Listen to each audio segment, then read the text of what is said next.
Next unit है आपकी arches, ठीक है। तो आर्चेस क्या होता है पहले इसको समझते हैं, एंड देन इसका एनालिसिस देखेंगे किस तरीके से इसका एनालिसिस करते हैं, ठीक है।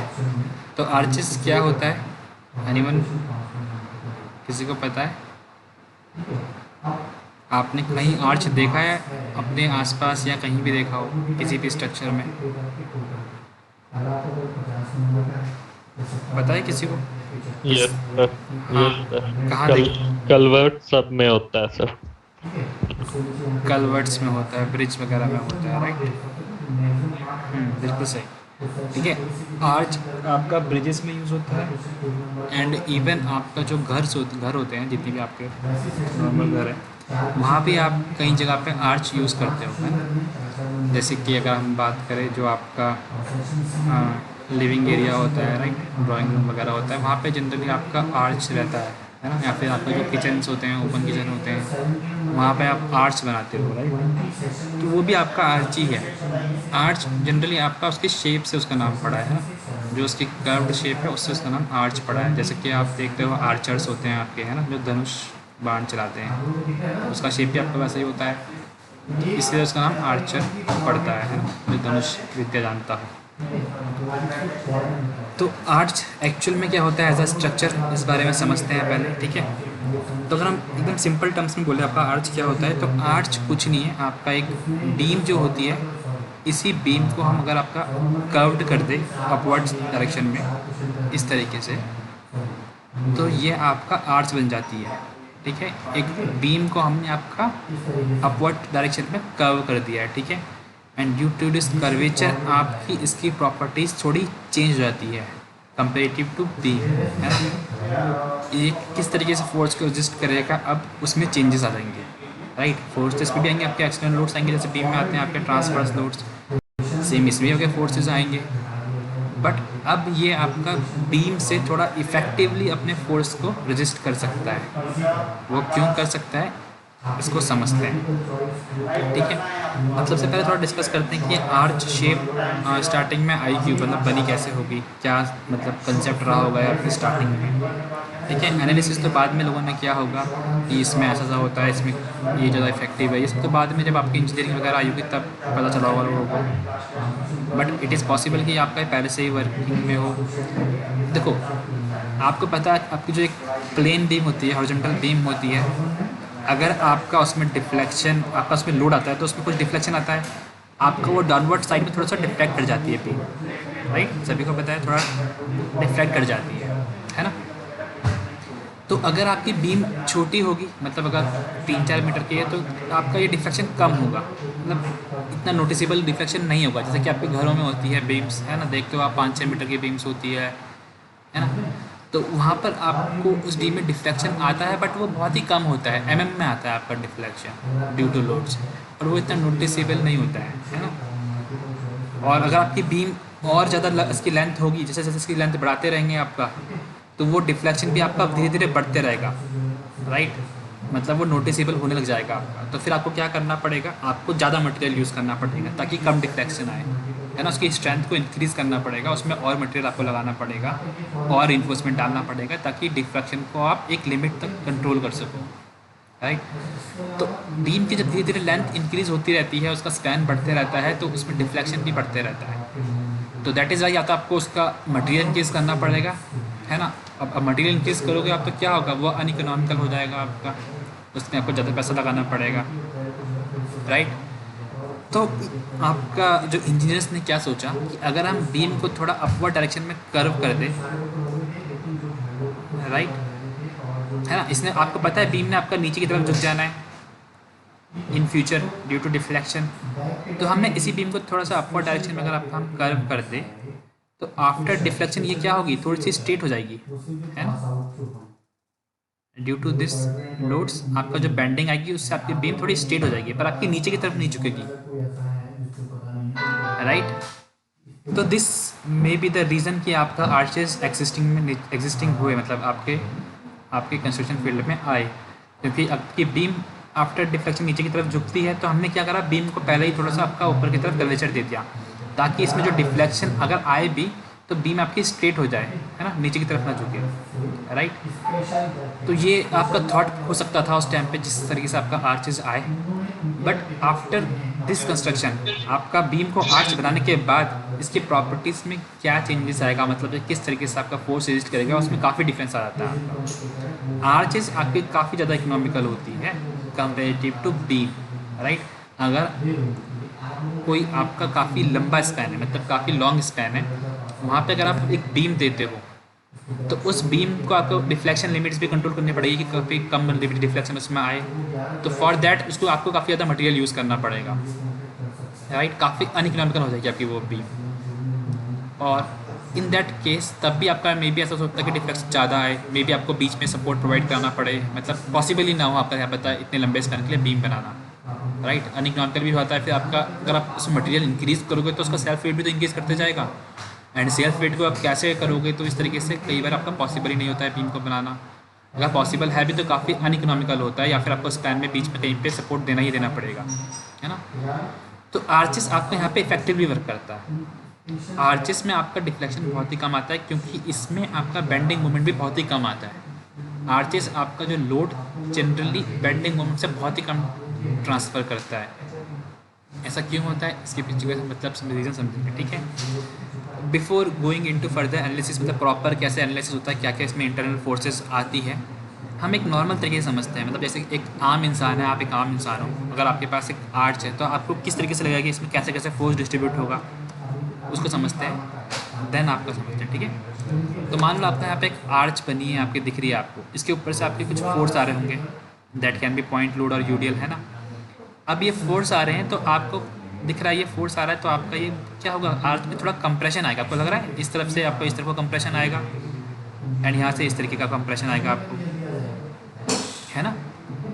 इस तरीके से कंप्रेशन आएगा आपका आर्च के अंदर। जैसे आपका ये आर्च है तो ये आपका इस तरीके से दबेगा नीचे की तरफ को, compression due to external loads, right.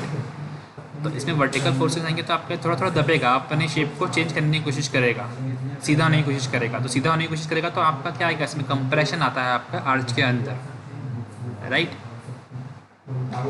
तो यहाँ पर आपका जो मैक्सिमम लोड होता है वो आपका कंप्रेशन के थ्रू पास हो जाता है, right. And other than compression इसमें आपका shear force and bending moment भी आएगा, राइट। बट आपका कंपेरेटिव टू बीम आपका इसमें बेंडिंग मोमेंट काफ़ी ज़्यादा कम आता है, क्लियर है, क्योंकि इसमें काफ़ी सारा लोड आपका थ्रू कंप्रेशन आपका रजिस्ट हो चुका है, तो इस तरह से बेंडिंग मोमेंट आपका काफ़ी कम आने वाला है। शेयर फोर्स इसमें आएगा, राइट, बट थोड़ा डिफरेंट रहेगा आपका वो बीम से, ठीक है। यही सब चीज़ें आपकी बीम में भी आती है। बीम में आपको कौन कौन से फोर्सेज आते हैं आपको मैंने बताया था। बीम में आपकी शेयर फोर्स आता है, बेंडिंग मोमेंट आता है, एंड एक्शियल फोर्स आता है, right. Axial force is similar to compression, right. तो एक्शियल फोर्स आता है, बेंडिंग मोमेंट आता है, एंड शेयर फोर्स आता है। बट बीम में आपका जो मेजर फोर्सेज आते हैं वो बेंडिंग मोमेंट होता है ना, क्योंकि इसमें बेंडिंग काफ़ी ज़्यादा होती है, right. But in case of arches आपका जो एक्शियल कंप्रेशन होगा यहाँ पर, that will resist major forces, ठीक है। तो ड्यू टू दिस इसमें आपका एक एडवांटेज मिलता है आर्च में, क्योंकि आर्च में आपका बेंडिंग मोमेंट कम आ रहा है, तो दैट इज़ वाई आप इसमें आप सिलेंडर सेक्शन यूज़ कर सकते हो। सिलेंडर सेक्शन का मतलब थोड़ा कम एरिया वाले कंपेरेटिव टू बीम। अगर आप बीम यूज़ करते हो फॉर सेम पर्पस, आपको वो ज़्यादा डीप बीम बनानी पड़ती है, मतलब उसकी डेप्थ ज़्यादा होती है ना, मतलब उसमें आपको ज़्यादा मटेरियल लगाना पड़ता है। But in case of arch आप उसका जो क्रॉस सेक्शन होगा उसका एरिया कम ले सकते हो। दैट मीन्स आपका सेक्शन क्या होगा, सिलेंडर सेक्शन होगा, एंड दैट इज़ वाई आपका यहाँ पे मटेरियल सेव होगा, राइट। तो सेम लोड को आपका बीम विद लार्जर एरिया से रजिस्ट करता है, एंड सेम ही लोड को आपका आर्च क्या करेगा, लेस एरिया से रजिस्ट करेगा, है ना। तो आपका यहाँ पे मटेरियल सेव होगा आपका इन केस ऑफ आर्च, राइट। तो आपका आर्चेस इकोनॉमिकल पड़ती है ना, इकोनॉमिकल रहती है। तो ड्यू टू डिस इकोनॉमिक आपका आर्चेस यूज़ होता है, जहाँ पे यूज़ हो सकता है, कहीं कहीं पे आर्च यूज़ करना सही नहीं होता है। ऐसा आप बोलोगे कि बीम से अच्छा है आर्च, तो घरों में हर जगह आर्च ही बना दो, बीम से बना रहे हो, है ना। बट वो हर जगह हम यूज़ नहीं कर सकते हैं ना, कहीं कहीं पे यूज़ कर सकते हैं। घरों में आपका रेजिडेंशियल बिल्डिंग में रेयरली यूज़ होता है, कहीं कहीं पे एस्थेटिक अपीयरेंस देने के लिए यूज़ होता है आपका, है ना। ऐसे एस्थेटिक अपीयरेंस ही आपका आर्चेस यूज़ करते हैं घरों पे। बट अगर इसको प्रॉपर यूज़ करना है एज ए स्ट्रक्चरल कंपोनेंट, तो वो हम आपका जनरली ब्रिजेस वगैरह में यूज़ करते हैं, या फिर कोई बड़े बड़े डैम्स वगैरह इन जगहों पे आपका आर्चेस को यूज़ करते हैं, ठीक है। आपके आर्च डैम भी होते हैं, आप पढ़ोगे फर्दर, ठीक है। तो इस तरीके से आपका आर्च का बीम से क्या बेनिफिट होता है ये सभी को समझ में आया। एक पॉइंट याद रखना हमेशा, आर्च में आपका बेंडिंग मोमेंट कम आता है और उसमें बीम में आपका बेंडिंग मोमेंट ज़्यादा आता है। इसको अभी हम आपको प्रूफ भी करके देखेंगे, ठीक है। तो प्रूफ करने से पहले आपको थोड़ा आर्च के बारे में समझ लेते हैं। अगर आपका डेफिनेशन वगैरह आ गया आर्च का तो देख लेते हैं क्या क्या लिखा है। Beam transfers the applied load to end supports by bending and shear action, right. जैसे आपने बताया कि बीम से आपका जो लोड ट्रांसफर करता है वो with the help of bending and shear action से करता है। उसमें बेंडिंग फोर्स, बेंडिंग मूवमेंट आता है, शियर फोर्स आता है, right. In this process, either one or 2 points at a particular section is subjected to maximum stress. The material in most of the portion is under stress and has underutilized. The horizontal distance between horizontal distance from one support to another is called span। यहाँ पर पता है कि एक दो support के बीच की distance आपकी स्पैन होती है। For larger spans beams are very uneconomical, जो हमने बात करी, जब आपका स्पैन काफ़ी इंक्रीज हो जाता है तो उस इन दैट केस आपका बीम अनइकोनॉमिकल प्रूव होती है। Many a time the self weight of a beam contributes to the stress in such large proportion that it is difficult to design beams for larger span. वही बात जब हमने करी थी कि कई बार आपका सेल्फ वेट इतना बढ़ जाता है बीम का आपका लॉन्गर स्पैन में कि उनको डिज़ाइन करना ही इम्पॉसिबल हो जाता है, काफ़ी डिफिकल्ट हो जाता है उनको डिज़ाइन करना, राइट। तो therefore for large span like bridges arches are provided instead of beams, ठीक है। Arches are nothing but curved beams usual in the vertical plane that transfer loads to their plane, ठीक है। Arches are nothing but curved beams, ठीक है। ये सभी को वही जो हमने बातें करी वो सब आपका हो गया, ठीक है। तो यहाँ पे आपको एक एग्जाम्पल दिख रहा है, एक आर्च ब्रिज का एग्जाम्पल दिख रहा है, जहाँ पे आपकी एक आर्च आपको दिख रही है, ठीक है। अगर आप आर्च को ध्यान से देखोगे तो आपका ये इसकी जो शेप है वो आपकी इन्वर्टेड केबल की तरह है। तो कहीं कहीं पे आपको ये भी देखने को मिलेगा कि आपका arch is basically a inverted cable, right. Cable आपकी डाउनवर्ड डायरेक्शन में कर्व होती है, आर्च आपका अपवर्ड डायरेक्शन में कर्व होता है। But the main difference between cable and arch is cable is flexible member, cable आपका फ्लेक्सिबल मेम्बर है, राइट। वो आपका बेंडिंग मोमेंट कैरी नहीं करता है, अगर उसमें कोई भी लोड आता है तो आपको वो डिफ्लेक्ट कर जाएगा। बट आर्च आपका कैसा मेंबर है, आपका फिक्स्ड रिजिड मेंबर है, सॉरी, है ना, रिजिड मेंबर है। दैट इज़ वाई आपका ये बेंडिंग मोमेंट को कैरी करेगा। देखो ये आर्च के ऊपर आपके यहाँ पे कॉलम्स बने हैं, पिलर्स बने हैं, एंड इन पिलर्स के ऊपर आपका डेक बना है जहाँ पे आपके व्हीकल्स चलेंगे, ठीक है। तो इसी तरीके का आपका आर्च ब्रिज होता है, आपने देखा होगा कई जगह पे, ये तो आपको देहरादून भी कहीं देखने को मिल जाएंगे, कई जगह पे आपके आर्चेस ब्रिज बने हैं, ठीक है। तो आर्च के ऊपर आपके कॉलम्स बने होते हैं इस तरीके से, एंड देन उसके ऊपर आपका एक डेक होता है जिसके ऊपर आपकी व्हीकल चलेगी, है ना। तो जो आपका एक आर्च है, इसका जो आपका सेंटर वाला पॉइंट होता है, टॉप वाला पॉइंट, राइट, जो टॉप मोस्ट पॉइंट होता है आपका आर्च, उसको हम कहते हैं आपका क्राउन, ठीक है। क्राउन आपका क्या होता है, यूजुअली हम टॉप में पहनते हैं, अपने सर पे पहनते हैं, दैट इज़ वाई अपने यहाँ पे जो टॉप पॉइंट है इसको हम क्राउन कहते हैं। एंड इस क्राउन की डिस्टेंस फ्रॉम ग्राउंड, मतलब जो आपका आर्च का जो बेस है वहाँ से जो इसकी डिस्टेंस होती है उसको हम राइज कहते हैं, ठीक है। एंड इन दो जो इसके एंड सपोर्ट्स हैं इनके बीच की डिस्टेंस को हम स्पैन कहते हैं। ये तो बेसिक चीज़ है आपकी, बीम में भी स्पैन कहते हैं। एंड दीज आर द अबटमेंट्स जहाँ पे आपके आर्च रेस्ट करती है, एंड जहाँ पे आपका ये अबटमेंट वाला पॉइंट जो होता है इसको हम स्प्रिंगिंग पॉइंट भी कहते हैं, ठीक है। ठीक है, स्प्रिंगिंग पॉइंट आपको कहीं पे दिखता है क्वेश्चन में, दैट मीन्स आपका एंड पॉइंट्स, क्लियर है। कि जो आर्च होती है वो आपका कंपेरेटिव टू बीम कम बेंडिंग मोमेंट रजिस्ट करती है, ठीक है। तो इसको एक बार देख लेते हैं कि ऐसा सही में होता है नहीं होता है ना। तो मैं आपके यहाँ पे एक बीम ले रहा हूँ और एक आर्च ले रहा हूँ, ठीक है। ठीक है, मैंने आपका एक बीम लिया, एक आर्च लिया, और दोनों के सेंटर में आपका एक पॉइंट लोड लगा दिया, राइट, क्लियर। अब इन केस ऑफ बीम अगर आपको मुझे किसी सेक्शन पे बेंडिंग मोमेंट निकालना है, मान लिया मैंने आपके यहाँ पे एक एक्स सेक्शन ले लिया, ठीक है। यहाँ पे मुझे बेंडिंग मोमेंट निकालना है, तो मैं कैसे निकालूंगा? पहले मैं रिएक्शंस निकालूंगा। तो बीम में आपकी जो रिएक्शंस आएगी कितनी आएगी? यहाँ पे W/2 आएगी दोनों साइड, आपकी सिमेट्रिकल बीम है, राइट। तो अगर मैं आपका बेंडिंग मोमेंट निकालता हूँ एट x, तो आपका बेंडिंग मोमेंट एट x कितना मिलेगा आपको? RA multiply by x, right. मैं लेफ्ट हैंड साइड देख रहा हूँ आपका, राइट। तो RA आपका क्या है? W/2 x हो गया है, क्लियर है।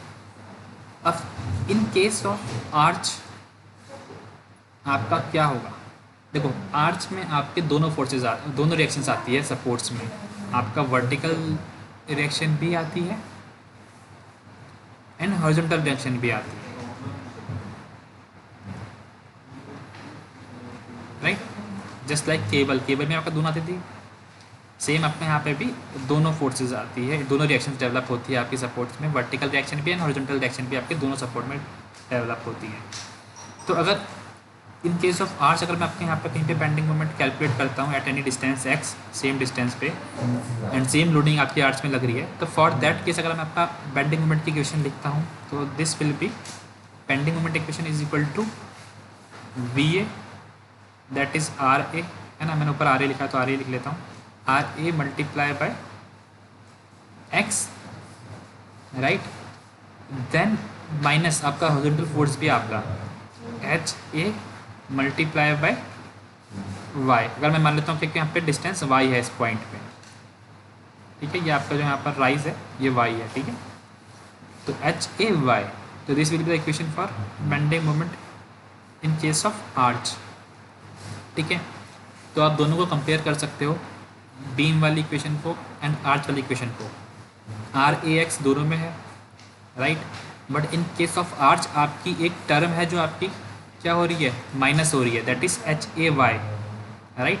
तो जो आपकी RAX वाली वैल्यू है उसमें से आपका कुछ माइनस हो रहा है, तो आपका जो bending moment in case of arch जो होगा आपका, that will be less than bending moment in case of beam, right. यहाँ से दिख रहा है आपको, क्लियर है। जो आर्च है वो आपका फोर्सेस को रजिस्ट करेगा विथ 3 थिंग्स। मोस्टली आपका रजिस्ट करेगा वो आपका एक्सेल कंप्रेशन से, जो आपका कंप्रेशन देगा आपका, है ना। एंड अदर देन दिस आपका shear force and bending moment भी इसमें आता है, बट वो कम आता है कंपेरेटिव टू बीम, ठीक है, राइट। तो इसका इंटरनल कौन कौन से फोर्सेस आते हैं इसको समझते हैं, ठीक है। यहाँ पे जो लिखा है इनको पढ़ लेते हैं एक बारी, कोई इंपॉर्टेंट पॉइंट मिस ना आ रहा हो। Arches transfers load to abutments at springing points, है ना, जहाँ पे आपके एंड पॉइंट्स हैं। Hinges may be provided at this point, आपके हिंज हो सकते हैं इन पॉइंट्स में। The topmost point is called crown, जो हमने डिस्कस किया, and height of this crown from support level is called rise, ये भी हमने डिस्कस कर लिया। Because of the curved nature of arches they give rise to horizontal forces, है ना। आपका हॉरिजॉन्टल फोर्सेज मिलेगा, आपको रिएक्शंस मिलेगी, that is why abutments are designed for horizontal forces also, है ना। आपका जो अबटमेंट है वहाँ पे आपका हॉरिजॉन्टल रिएक्शन भी आएगी, जो हमने आपका डिस्कस किया था अभी। Any section in the arch will be subjected to normal thrust, radial shear and bending moment, right. तो ये इंपॉर्टेंट है, आपको इसको ध्यान रखना।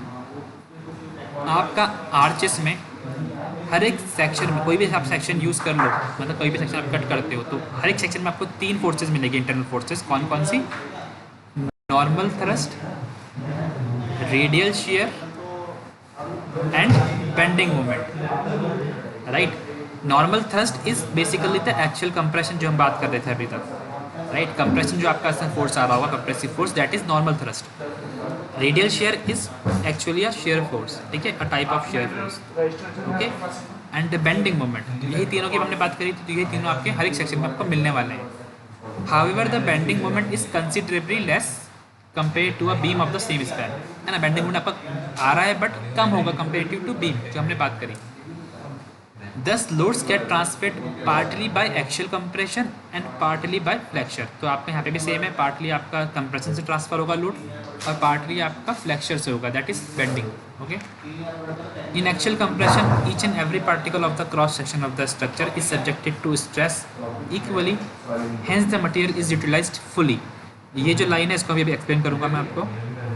Reduction in the bending moment result in smaller section for the arch compare to the section required for the beams to transfer the same load. ये वही बात उसने कही कि अगर आप आर्चेज यूज़ कर रहे हो तो आपका स्मॉलर सेक्शन यूज़ कर सकते हो, तो आपका वहाँ पे मटेरियल सेव होगा, आपका इकोनॉमिकल पड़ेगा, है ना, क्योंकि आपका बेंडिंग मोमेंट कम आता है आर्चेस में, तो दैट इज़ वाई आप यहाँ पे स्मॉलर सेक्शन भी यूज़ कर सकते हो। ओके, तो एक लाइन यहाँ पे आपकी थी जो मैंने आपको बताऊंगा मैं आपको। In axial compression each and every particle of the cross section of the structure is subjected to stress equally, hence the material is utilize fully.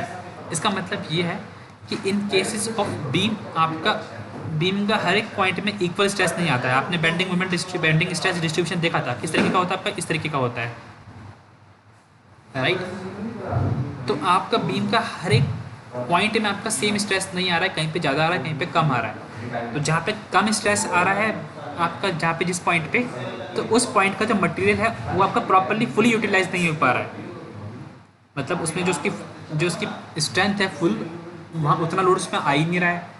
तो मतलब आपका मटेरियल की जो स्ट्रेंथ है वो प्रॉपरली यूटिलाइज नहीं हो रही है, तो आपका थोड़ा अनइकोनॉमिकल हो जाएगा।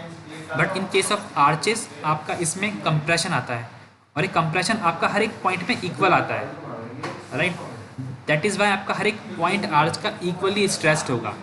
तो अगर आपका हर एक पॉइंट इक्वली स्ट्रेस्ड है, दैट मीन्स आपका हर एक पॉइंट इक्वली यूटिलाइज हो रहा है, आपका मटेरियल आपके हर एक पॉइंट में फुली यूटिलाइज हो रहा है। तो इससे आपको आपको जो इकोनॉमी होगी वो आपकी ज़्यादा अच्छी मिलेगी आपको, है ना। तो इसलिए आपका आर्च काफ़ी इकोनॉमिकल भी रहता है। जैसे हमने आपका पढ़ा था जो आपके टॉर्जन में पढ़ा था हमने, आपके होलो सेक्शंस क्यों यूज़ करते हैं आपका इन कंपेरेटिव टू सॉलिड सेक्शन, है ना। हमने पढ़ा था आपका जो सॉलिड सेक्शन होते हैं उससे कंपेरिजन में आपके होलो सेक्शन क्यों इफेक्टिव होते हैं, क्यों इकोनॉमिकल होते हैं। Because in case of solid section आपका हर एक पॉइंट प्रॉपरली यूटिलाइज नहीं होता है, आपका हर एक पॉइंट पे सेम स्ट्रेस नहीं आता है। तो जहाँ पे आपका कम स्ट्रेस आ रहा होता है वाला मटेरियल आपका वेस्ट हो रहा होता है, मतलब इतना प्रॉपरली यूटिलाइज नहीं हो रहा होता है। तो इसलिए हम आपका जो इसका सेंटर वाला पोर्शन होता है यहाँ पे आपका लेस स्ट्रेस आता है, तो हम इसको रिमूव कर देते हैं, तो ताकि दैट इज़ वाई आपका यहाँ पे होलो सेक्शन बन जाता है। तो होलो सेक्शन में आपका हर एक में आपका प्रॉपरली यूटिलाइज होता है हर एक मटेरियल, तो यहाँ पे आपका वेस्टेज ऑफ मटेरियल कम होता है in case of hollow section. तो सेम यहाँ पर भी आपका है, इन केस ऑफ बीम आपका हर एक पॉइंट का मटेरियल प्रॉपरली यूटिलाइज नहीं हो पाता है, but in case of arch आपका हर एक पॉइंट में इक्वल स्ट्रेस आ रहा होगा, तो आप इसलिए आपका आर्च का मटेरियल को फुल यूटिलाइज कर पा रहे हो, है ना। अब तभी तो आपकी इकोनॉमी आएगी। बेसिक सी चीज़ है, आपने कोई मटेरियल यूज़ कर रहे हो किसी चीज़ का, अगर आपका उसमें इतना लोड आ ही नहीं रहा है तो आपका जस्ट ऐसा ही वहाँ पर लाई कर रहा है ना, उसका कोई जो फंक्शन है वो प्रॉपरली यूटिलाइज नहीं हो पा रहा है, राइट। ये था आपका आर्चेस का इंट्रोडक्शन, ठीक है। इसके बारे में हम डिटेल में पढ़ेंगे। आपका ये जो आपके इसके इंटरनल फोर्सेस हैं, that is normal thrust, radial shear and bending moment, इसको कैसे कैलकुलेट करते हैं ये आपका हम फर्दर क्लासेस में पढ़ेंगे। जनरली आपका आर्च बेसिकली आपका ब्रिजेस में बहुत ज़्यादा मोस्टली यूज़ होता है, आपका आर्च ब्रिज करके आपके ब्रिजेस बनते हैं। और रिसेंटली आपका जो सबसे बड़ा हाईएस्ट ब्रिज आपका जो इंडिया में बन रहा है, दैट इज़ चेनाब रिवर में जो आपका बन रहा है कश्मीर में, है ना। चेनाब ब्रिज जो आपका है that is a arch bridge, है ना, और वो आपका इंडिया का हाईएस्ट का ब्रिज है, राइट। तो आप उसमें अगर आप उसकी फ़ोटो चेक करोगे तो उसके नीचे भी आपका आर्च ही बना है, इसी तरीके का ब्रिज है आपका, एक आर्च बना है आपका, देखो ऐसे दो पहाड़ हैं ऐसे करके, है ना। तो यहाँ पे एक आर्च बनाया है उन्होंने कुछ इस तरीके का, और यहाँ से एक डेक बनाया है, उस डेक को कनेक्ट किया है आर्च से with the help of column, है ना। तो यहाँ से आपकी गाड़ियाँ चलेगी, ठीक है। तो आर्च ब्रिज काफ़ी इफ़ेक्टिव होता है जब आपका काफ़ी लॉन्ग स्पैन हो ब्रिज का, और आप वहाँ पे बीच में सपोर्ट्स प्रोवाइड ना करा पाए हो, मतलब आपकी वैली काफ़ी डीप हो। इन केस ऑफ डीप वैलीज, जहाँ जनरली कहाँ होती है आपकी ये माउंटेन्स हिली एरियाज़ में होता है ना, काफ़ी डीप वैलीज़ होती है, तो वहाँ पे आपको बीच में सपोर्ट देना काफ़ी मुश्किल होता है, इतना बड़ा कॉलम कौन बनाएगा, है ना। इन सच केसेस जहाँ पे आपका स्पैन काफ़ी बड़ा हो और आप बीच में सपोर्ट प्रोवाइड ना करा सको, तो इन दैट केसेस आप वहाँ पर आर्च ब्रिज यूज़ करते हो, ठीक है। एंड सेम आपका सस्पेंशन ब्रिज भी सेम ही तरीके से यूज़ होता है। आपका सस्पेंशन ब्रिज भी कहाँ पे यूज़ होता है, जहाँ पे आप क्या कर सकते हो, बीच में वो ना बना सको, सपोर्ट ना बना सके हो, आपको लॉन्ग स्पैन के लिए ब्रिज बनाना है, तो वहाँ पे भी आप सस्पेंशन ब्रिज यूज़ करते हो, ठीक है। तो इनके क्या फ़ायदे हैं कि आपका लॉन्ग स्पैन के लिए आप इन्हें बना सकते हो, ठीक है। तो next topic is the types of arches, ठीक है। तो आपके यहाँ पे 3 टाइप के आर्चेस आपको दिख रहे हैं। बेसिकली अगर आपका आर्चेस में हिंज कितने हैं उसके अकॉर्डिंगली आप आर्च कितने टाइप के होते हैं वो आप डिसाइड कर सकते हो। जैसे आपके यहाँ पे 3 टाइप्स ऑफ आर्च दिख रहे हैं। First is 3 hinge arch, second is 2 hinge arch and third is hingeless arch और फिक्स्ड आर्च, ठीक है। एक और होता है आपका, अगर आप बात करो तो सिंगल हिंज आर्च भी आपका होता है, ठीक है, सिंगल हिंज आर्च, ठीक है। सबसे पहले देखते हैं अपन 3 हिंज आर्च। 3 हिंज आर्च में आपके 3 हिंज होंगे और वो 3 हिंज कहाँ पे होंगे आपको यहाँ पे दिख रहे हैं। 2 हिंज आपके सपोर्ट्स में होंगे और 1 हिंज आपका एकदम क्राउन में होगा, टॉप मोस्ट जो आपका पोर्शन है आर्च का, ठीक है। In case of 2 hinge arch आपके 2 हिंज होंगे और वो दोनों आपके कहाँ पे होंगे, दोनों सपोर्ट्स में होंगे, ठीक है। And in case of fixed arch और हिंजलेस आर्च आपका एक भी हिंज नहीं होगा, जो आपके सपोर्ट्स होंगे वो आपके फिक्स्ड सपोर्ट होंगे, है ना। इन केस ऑफ 2 हिंज आपको वहाँ पर कैसे हिंज थे, कैसे सपोर्ट्स थे, आपके हिंज सपोर्ट थे, है ना। क्लियर है सभी को। हिंजेस की क्या प्रॉपर्टी होती है आपके, हिंज में आपका बेंडिंग मोमेंट 0 होता है। तो हिंज जितने ज़्यादा होंगे दैट मीन्स आपको बेंडिंग मोमेंट इतनी जगह पे 0 मिल रहा होगा, राइट। क्लियर है। एंड सिंगल हिंज आर्च क्या होता है, यहाँ पर आपको केवल एक ही हिंज होता है और वो आपका क्राउन में होता है।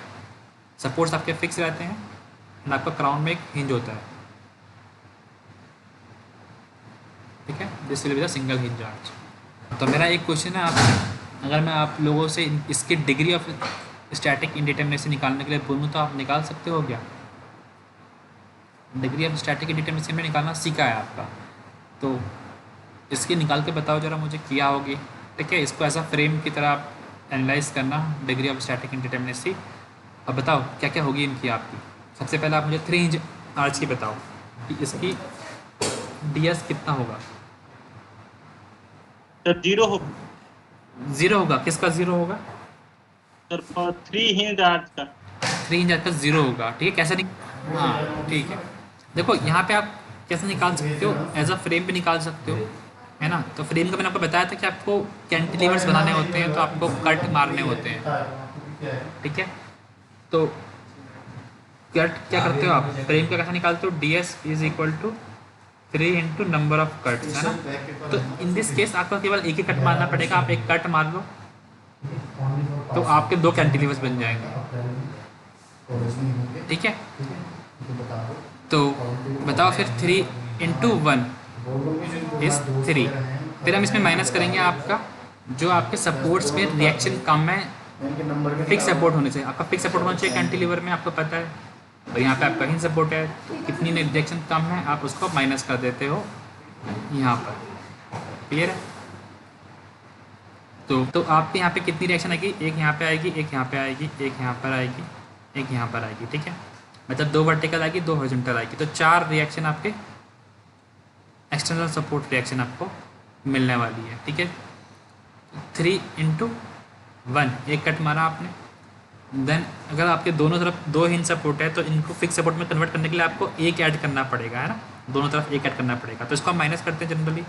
तो -1 at left hand support and -1 at right hand support, right. तो ये कितना आ गया आपका 3 - 2 दैट इज़ 1, राइट। अभी आपका 1 आ रहा है, बट आप यहाँ पर देख सकते हो आपको एक इंटरनल हिंज भी मिल रहा है आपको टॉप में, right. That is reaction release. तो आपके हिंज में कितनी रिएक्शन रिलीज होती है, समीशन m-1 होती है। तो आपके 2 मेंबर कनेक्ट हो रहे हैं यहाँ पर, तो 2 - 1, तो यहाँ पे 1 हो गया आपकी रिलीज। तो आप एक और -1 कर दोगे तो आपका 0 आ जाएगा आंसर, राइट। तो दैट इज़ आपका 3 हिंज आर्च क्या होता है आपका स्टैटिकली डिटर्मिनेट स्ट्रक्चर होता है, क्योंकि इसकी ds क्या है 0 है, राइट। अगर आपको ऐसे समझ नहीं आया तो आप इसको अलग तरीके से भी निकाल सकते हो। दैट इज़ ds आप एक्सटर्नल भी निकाल सकते हो प्लस ds ऑफ इंटरनल, है ना। आप दोनों निकाल सकते हो। तो एक्सटर्नल आपका कैसे निकलेगा r - e external indeterminacy, right. तो r यहाँ पे रिएक्शन 4 है आपकी और इक्विलिब्रियम रिएक्शन कितनी होती है, 3 होती है। तो यहाँ पे आपका ये 1 आ गया, है ना। External degree of static indeterminacy कितना की 1 आ गई आपकी, ठीक है। अगर आप DSI करते हो, that is internal static indeterminacy, तो इन दैट केस आपको पता है क्या होता है उसका फॉर्मूला, 3 × C। यहाँ पे आपका जो C होता है ये होता है क्लोज्ड लूप। ये कितने क्लोज्ड लूप हैं आपके फ्रेम में, तो हियर आपका एक भी लूप नहीं है, 0 लूप है, तो 3 × 0 माइनस आपका इंटरनल रिलीज कितना है, तो माइनस आपका RR एक ही हिंज है यहाँ पर जिसका आपको 1 मिल रहा है, तो this will be the internal determinacy. तो 3 × 0 0 जाएगा -1, तो आपकी जो इंटरनल डिटर्मिनेसी आ रही है वो -1 आ रही है, राइट। तो एक्सटर्नल प्लस इंटरनल 1 - 1 कितना होगा, 0 जाएगा, तो टोटल आपकी 0 आ रही है। क्लियर है? तो दैट इज़ वाई आपका क्या आएगा, 3 हिंज आर्च का डिग्री ऑफ इंडिटर्मिनेसी कितनी है कि 0 आती है। दैट इज़ वाई आपका 3 हिंज आर्च एक स्टैटिकली डिटर्मिनेट स्ट्रक्चर है, ठीक है।